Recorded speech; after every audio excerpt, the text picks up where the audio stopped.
Breaking news చూస్తున్నాం. మాట్లాడితే దేవాలయం అంటారు. అది కాలేజ్ కాదు, విద్యాబుద్ధులు నేర్పే పవిత్రమైన చోటు అంటూ వంద చెప్తారు. ఇలా మాటలు నరకడంలో ఆయన తర్వాతే ఎవరైనా. మైక్ పట్టుకుంటే గంటలు గంటలు స్పీచ్ ఇచ్చే నటుడు మోహన్ బాబు యూనివర్సిటీలో అరాచకం రాజ్యమేలుతోంది. తల్లిదండ్రుల అసోసియేషన్ మోహన్ బాబుకు షాక్ ఇచ్చింది. తిరుపతిలోని ఆయన విద్యా సంస్థలపై all India council for technical education కు ఫిర్యాదు చేసింది. అడ్డగోలుగా ఫీజులు వసూలు చేస్తున్నారని కంప్లైంట్ చేశారు. బలవంతంగా యూనిఫామ్ కొనుగోలు చేస్తున్నారని ఆగ్రహం వ్యక్తం చేశారు. డే స్కాలర్స్ ఖచ్చితంగా మెస్లోనే తినాలని రూల్ పెట్టడంపై అసోసియేషన్ మండిపడుతోంది. మాట వినకపోతే బౌన్సర్లతో విద్యార్థులపై దాడులు చేయిస్తున్నారని కంప్లైంట్ చేశారు.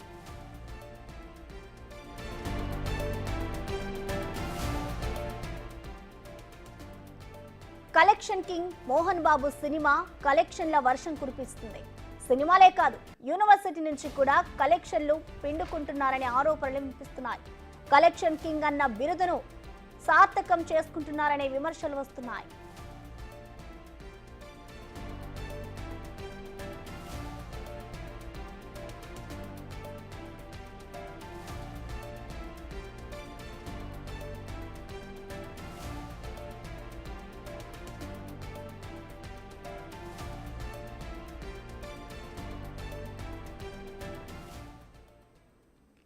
ఇదే అంశానికి సంబంధించి మరింత సమాచారాన్ని మా associate input editor Ganesh live ద్వారా అందిస్తారు. గణేష్, చెప్పండి, మోహన్ బాబుకి సంబంధించిన విద్యా సంస్థలపై అయితే ఇటు పేరెంట్స్ అసోసియేషన్ సభ్యులకైతే కంప్లైంట్ చేస్తారు. అసలు మోహన్ బాబు తీరుని మనం ఎలా అర్థం చేసుకోవాలంటారు గణేష్? మంచు ఫ్యామిలీ ఒక సంచలనాలకు కావచ్చు, లేకపోతే వివాదాస్పద అంశాలకు కావచ్చు, ఇప్పుడు కేంద్ర బిందువుగానే ఉంటుంది. అలాంటిది ఇప్పుడు ఏదైతే మోహన్ బాబు యూనివర్సిటీ కూడా అలాంటి వివాదంలోనే చిక్కుందని మనం చెప్పాలి. ఎందుకంటే గతం నుంచి కూడా అనేక వివాదాలు ఉన్నాయి. దానికి తోడు ఇప్పుడు మంచు యూనివర్సిటీకి సంబంధించి గతంలో శ్రీ విద్యానికేతన్ సంస్థగా ఉండే ఈ సంస్థ ఏదైతే ఉందో తిరుపతిలోన దాదాపు 9 సంస్థల సమాహారంగా, అంటే అటు ఇంజనీరింగ్ కావచ్చు, లేకపోతే పీజీ కావచ్చు, లేకపోతే అగ్రికల్చర్ కావచ్చు, పారామెడికల్ కావచ్చు, ఇలా దాదాపు 9 సంబంధించిన ఏదైతే విభాగాలు ఉన్నాయి వీటికి కలిపి మనకి 2002లోన ఒక యూనివర్సిటీగా మోహన్ బాబు యూనివర్సిటీగా దీన్ని ఏర్పాటు చేశారు. అంతకుముందు 1992లోనే శ్రీ విద్యానికేతన్గా ఏర్పడిన సంస్థ తర్వాత ఇప్పుడు దాన్ని అటానమస్ యూనివర్సిటీగా దాన్ని ఒక గుర్తింపు తెచ్చుకున్నారు. యూజీసీ అఫిలియేషన్లోనే నడుస్తున్న సంస్థగా ఉంది. అయితే తాజాగా ఇప్పుడు వచ్చిన ఏదైతే తల్లిదండ్రులు కావచ్చు, విద్యార్థులు కావచ్చు, దీనిపైన ఒక ఫిర్యాదు చేశారు. ఈ ఫిర్యాదు ఎంత తీవ్రంగా చేశారంటే దాదాపుగా ఏదైతే ఈ కాలేజీలకి అనుమతినిచ్చే మనకి Andhra Pradesh state council of higher ఎడ్యుకేషన్కి సంబంధించినతో పాటు all India council for technical education కూడా చేశారు. దీనిపైన విచారణ జరిపి దీనిపైన ఖచ్చితంగా దీన్ని చర్యలు తీసుకోవాలని ఒక ప్రధానమైన డిమాండ్ అయితే తీసుకొచ్చారు. దీనికి సంబంధించి తల్లిదండ్రుల అసోసియేషన్ కూడా దీనికి సంబంధించిన కాపీలు అందజేశారు.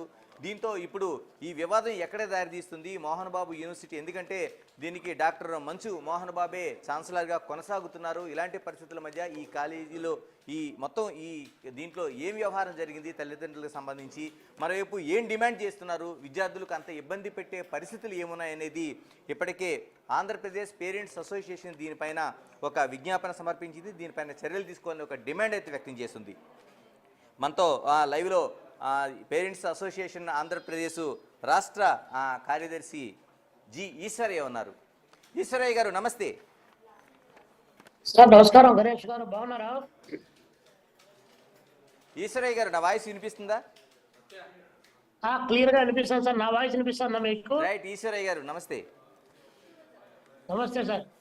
ఈశ్వరయ్య గారు, ఏంటి అసలు ఈ మోహన్ బాబు యూనివర్సిటీ అంత ముందు శ్రీ విద్యానికేతన్గా ఉండేది, 2002లో ఇప్పుడు మోహన్ బాబు యూనివర్సిటీగా ఒక విస్తృత పరిధి సంతరించుకుంది. ఏంటి ఇప్పుడు ప్రధానంగా వచ్చిన డిమాండ్ ఏంటి? తల్లిదండ్రులు విద్యార్థులు ఎటువంటి ఇబ్బందులు పడుతున్నారు? మీ దృష్టికి వచ్చిన అంశాలు ఏంటి?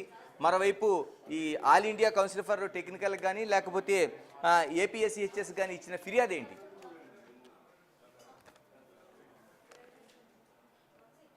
మోహన్ బాబు యూనివర్సిటీకి సంబంధించి the parents association of Andhra Pradesh నుంచి అనేక సమస్యలతో కూడినటువంటి విజ్ఞాన పత్రాన్ని all India council for technical ఎడ్యుకేషన్కు, అదేవిధంగా విద్యాశాఖ మంత్రి లోకేష్ గారికి, రాష్ట్ర ఉన్నత విద్యాశాఖకు కంప్లైంట్ చేయడం జరిగింది. ఇది ఆ కళాశాలలో వర్సిటీలో చదువుతున్నటువంటి విద్యార్థుల తల్లిదండ్రుల యొక్క విజ్ఞప్తి మేరకు అక్కడ జరుగుతున్నటువంటి అంశాలపైన వారు కంప్లైంట్ చేయడంతో ఈ సంఘం తరపు నుంచి కంప్లైంట్ చేయడం జరిగింది. ప్రధానంగా ఫీజులు ఏఐసిటి నిబంధనలకు లోబడి వసూలు చేయాల్సి వస్తే వాటికంటే పెద్ద ఎత్తున బిల్డింగ్ ఫీజులని, ట్యూషన్ ఫీజులని విపరీతంగా డబ్బులు వసూలు చేస్తూ ఉన్నారు. అదేవిధంగా బస్సులో పోవడానికి ఫీజెస్ కలెక్ట్ చేస్తూ ఉన్నారు. కానీ బస్సులో సీట్లు లేకుండా దాదాపు 45 నిమిషాల పాటు నిలువుగాళ్ల పైన నిలబడి ప్రయాణం చేయాలి.